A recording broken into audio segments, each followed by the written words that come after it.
So lumbosacral junction. You're going to feel down to find the top of the iliac crest.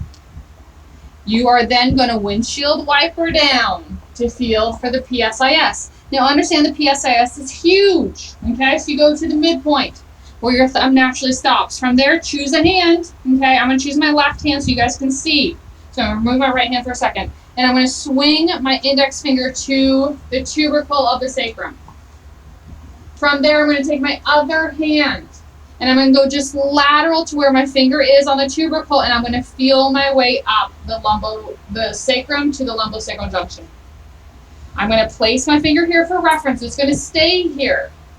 My other finger is going to lift up and go lateral as well, and I'm going to confirm that lumbosacral junction. Does that make sense? Now, once I'm on the lumbosacral junction, I'm between S1 and L5. Now, what I want you to do is then switch to L5. And then with your finger, you're going to feel for a tiny, think about between your knuckles. That's what you're feeling for, is that interspinous space. And then you're going to find 4. If I want you to find the right mammillary process of L4, do I need to keep on counting any higher than this? You need to go into the interspinous space. Perfect. So I just slid my finger up. You guys can see that. So now I've locked out 4 with my index finger. With my sif, I'm finding the interspinous space. Which direction am I going to go, right or left? Patient's right. Patient's right, because I asked for the right mammillary process. How far am I going out? 3/4 of an inch, which means that's not a set in stone. It depends on the person, right? Could be a little bit less, could be a little bit more. But I'm going to come out to that and I'm going to push. Now I've got all this tissue to push through. So what we're feeling for is bony resistance, like I mentioned, where it's like you collapse that tissue and now it moves as a unit rather than it continues to collapse. And the only reason it would move like a unit like that is because there's bone underneath it. So you're pushing on that mammillary process. Does that help clear up some of the mud? Mm-hmm. Good. Let's switch up to here. So Mr. Jeffrey has had a tough life. So we are going to palpate his sweet little spine. Okay?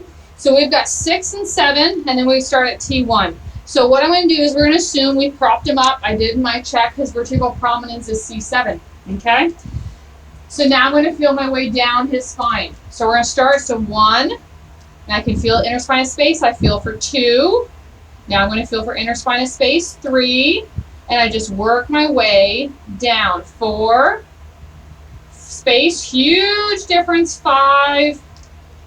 Now I come into here, 6, 7, starts to come back up, 8, big space, 9, 10, 11, 12. Where did I lose out?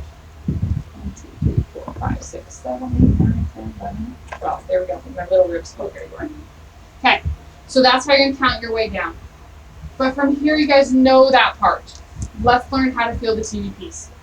Because the TVPs are often what you're adjusting on in the thoracic spine. Gonstead, you adjust the spinous process.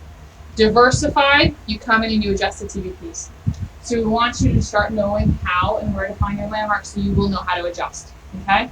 Because next try you will take motion palp. This is static palp, okay? And then starting try 3, you will start adjusting. Exactly, that soon. So, and that's the fun stuff. And so what I want to do is make sure that we master this.